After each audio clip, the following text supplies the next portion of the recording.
This is SpaceCoastDaily.com. We're here with Albert Botello from Palm Bay. Albert was running in a marathon 2.5 months ago, and he experienced the life-saving benefits of CPR. Could you tell us a little bit more about that experience? I was a half mile into a 5K, corporate 5K, when I had my massive heart attack.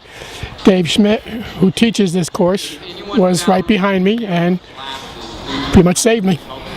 Now, that was 2.5 months ago, and today you were able to come out here and participate. Compete in this 5K, yes. Would you have ever thought 2.5 months ago you'd have been back out here after all that you went through? Can you tell us a little bit about what that whole transformation was like, going from heart attack to all the way coming back out here, what that required? Doctors did a good job, you know. I guess if everything is done right, this is what you have. So do you plan on eventually getting back up to speed and running in marathons again? I've never actually ran in a marathon. Last 5K was my first. Okay, this is me getting back into shape from my high school days. Now, there's thousands of people out here today learning the CPR. After you had the benefit of CPR to save your life, did you feel like you were compelled to go out and tell more people about CPR and tell them to do this? Yes, very much so. Because if Dave wasn't there, if the circumstances weren't the way they were, I wouldn't be here today. And so the more people that can do this, the more people will not be just a statistic of not surviving. Their widowmakers, they refer to it as. Yeah. And any advice you would give to someone who's maybe considered taking a CPR class but is kind of on the fence about it? You would tell them you're a perfect example of why they should do it. I'm a perfect example of why you should know CPR, because it can happen to anyone at any time.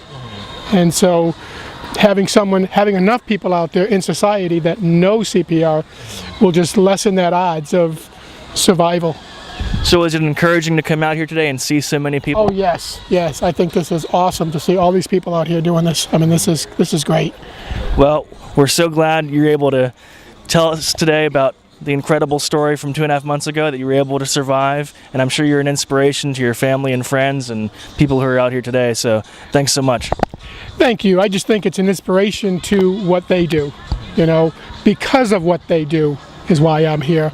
There's not as much that I did as what they did. You know, I just survived. You know, so. Well, we thank you for your time, and thank you for coming out here and helping the community learn this great life-saving skill. Thank you. We're out here with Dave Schmidt. He's the event organizer here at Space Coast Stadium with Health First for the CPR training here today. Mr. Schmidt, could you tell us what it takes to pull off an event like this with 4,000 locals learning this incredible life-saving skill? Sure, it takes a group of very committed and talented people. Our community partners are fully invested. We begin planning a year in advance, and the last several months is almost daily activity putting an event like this together to making sure that it's meaningful for the attendees. And you have so many volunteers I see out here in the red shirts. Now they appear to have mannequins where they're instructing the locals on the proper techniques. Yes. Could you tell us a little bit more about what they're showing them down there? They're instructing them on how to perform what's called hands-only CPR. So it's CPR performance without the breathing part, because the most important thing is the CPR during cardiac arrest. And they're also teaching them how to relieve serious choking from an infant. So the two greatest threats to our population really is what they're being taught how to address. And this is a great turnout here. During the past 6 years, have you seen the community's interest and awareness grow for this? Absolutely. Our first year when we held it at my office, we had 125 people attend that morning, and we thought that we had hit a home run. We were just thrilled that it was such a big success. Year 3, we moved to the stadium and we were able to train 2,000 people. And now, this being year 6, we have in excess of 5,000 people attend this event, which we're just thrilled with. Right. And in addition to the adult-sized mannequins out here, I heard an introduction about saving infants as well. So they're learning techniques for children and infants as well. Absolutely. So we're teaching them how to relieve choking for an infant, and then perform CPR on a child or adult. And then the last thing that they learned today is how to use the automated external defibrillator, which is the device that will deliver a life-saving shock if you're in cardiac arrest.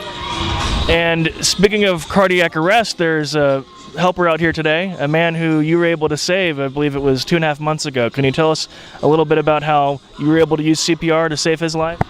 Yes, our message is that emergencies can happen anywhere, anytime, to anyone. And that was never more clear than 2.5 months ago when my wife and I were running in the corporate 5K in Melbourne, and a gentleman approximately 10 to 15 feet in front of us suddenly collapsed. When I rolled him over, it was clear he was in cardiac arrest, started CPR, and ultimately he had over 20 minutes of CPR performed.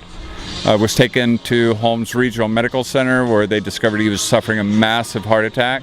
And 2.5 months later, here we are, and he is just as healthy, if not healthier, than the day he died, quite frankly. So he is the embodiment of what the community can do when recognizing the arrest. Do something, and Albert is the example of the potential outcome. I'm amazed and very, very, very honored to have him here today. And was that one of the first times you've had to actually use it in a real life situation, CPR? No, by training I'm a paramedic, so over my career I've had to do CPR a number of times, but I've never had to do CPR in my private life. Okay. Well, we're so thankful you were there to step in and save his life. We thank you for taking the time to tell us about this great event today, and thanks so much for taking the time to speak with us. Thank you for coming, and thank you for helping us get the word out for our community. All right, thanks a lot. You're welcome.